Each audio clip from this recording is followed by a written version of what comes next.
Hey there, Art Geeks. Welcome back. I wanted to bring you today a review of this. They call it paper. I don't know if I would call it paper. These plastic sheets.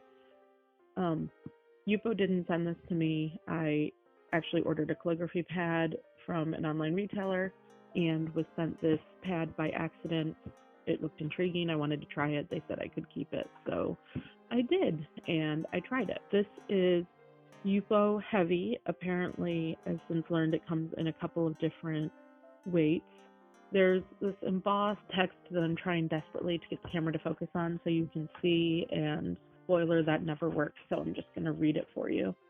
A radically novel breed of paper, tree-free, bright white, and stain-proof. It allows artists to create shapes, patterns, and nuances that are impossible to achieve on conventional papers. Non-absorbent and slick, a revolution for artisans. This is Yupo Heavy. Fine print says white, 10 sheets, 390 GSM, which is 144 pound. Acid-free, 100% polypropylene. Suitable for watercolor, alcohol inks, and acrylics. So 100% polypropylene. It's plastic. This is a sheet of plastic. They want us to paint with watercolors on a sheet of plastic. So challenge accepted, Legion. Now, the first thing you have to do, by their own recommendation, and I have found through experience, is you actually need to wash your paper if you've handled it at all, as in maybe when you tore it out of the pad. It's not required to tape it down. I do because I just didn't want it to move out of camera frame, but you do definitely have to scrub it with soap and warm water. The oils from your hands, even if your hands are perfectly dry and perfectly clean, will leave thumbprints, and that will resist any water-based media that you then put on the paper. I'm going to be doing air quotes every time I say paper when I'm talking about Yupo, FYI. It transfers pretty nicely. It actually takes charcoal, transfers really, really great, which is a plus for anything.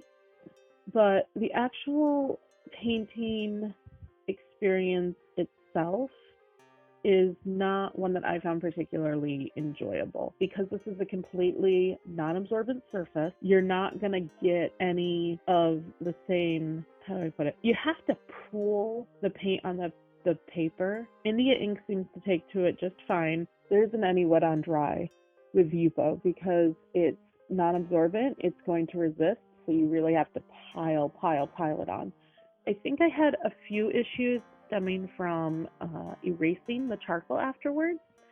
I probably could have done with giving it another scrub, but this is part of their non-staining claim, is that because the paper is plastic, because nothing is absorbing into it, you can wipe anything off. As we'll see later, that includes dry acrylic, will wipe right off. Overall, I really don't enjoy the painting process on here. I don't like what it does to my colors. I don't like most of the effects that I get from the Yupo. It's so difficult to get any sort of glazing. Actually, not difficult. It's impossible to get any sort of glazing.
Okay, sorry for the break-in with the bad cell phone footage, but I was just sitting there editing, and I can't unsee it now.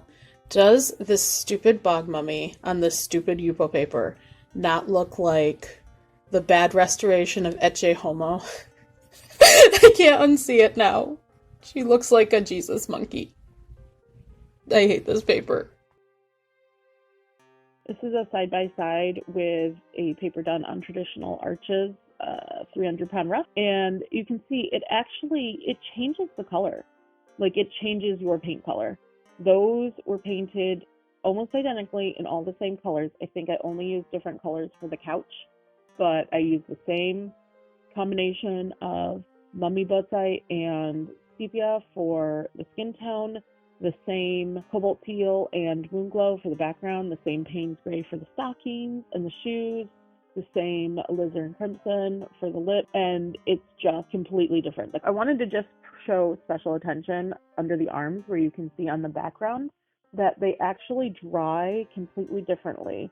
Part of it's a function of the Yupo being totally smooth, part of it's a function of it being non-absorbent, but the granulation patterns shift. This is the one, like, backgrounds are the one thing I don't hate about the Yupo paper. I do kind of enjoy the way the pooling granulates, and you get a pattern that's not unlike touche on a lithostone from the highly granulating colors like the cobalt teal.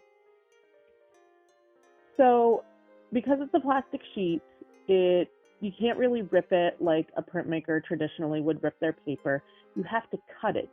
And I actually found it best to cut with scissors, not an X-Acto knife, only because maybe this is just the heavy because it's thicker. It dulled my knife really fast, like it dulled my blades quick. Scissors were a much better choice. First up, I'm going to screen print, just a basic, this is actually a textile ink because I didn't have my acrylic ink handy. It's not a terrible result. I'm not super mad at it. It adhered pretty well.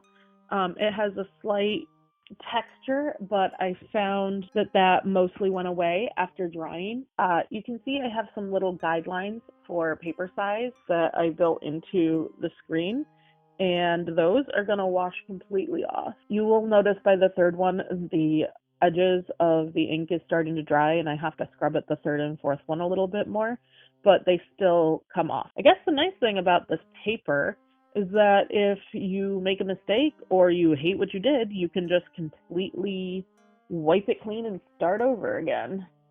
So what about oil-based medium? They don't actually say anything about oil-based media on the documentation on the cover here, but we're gonna do it anyway. I opted to hand print this more because I didn't have my press that's still in storage. You can see it did slip on me a little bit, and that was the point when I decided you should probably never run this paper through a press. I think the potential for slippage is too great. I think that if you're going to print on Yupo on the regular, you absolutely must do it hand printed with a Brin and holding onto the paper. You can see I'm anchoring the paper at all times while I'm pressing with my other hand. Guys, I don't hate it. I actually don't hate it.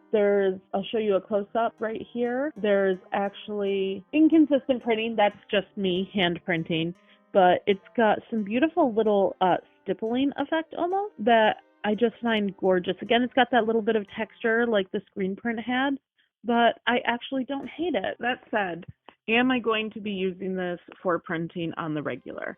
The answer is 100% no.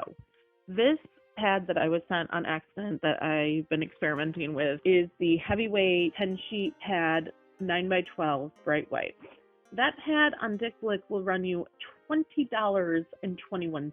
It's just too expensive. It's an interesting technology. It was an interesting experiment for something that I was sent by accident, but I never would have sought this paper out on my own, and I really can't see myself seeking it out in the future. Honestly, for the price and for the effect, I think I'm gonna have to stick to traditional printmaking papers because really it's only relief that I got the result I was most in love with, and frankly, I'm just not a relief printmaker. I have this one lino block that has been following me for a good 8 years, and I do almost no other relief ever.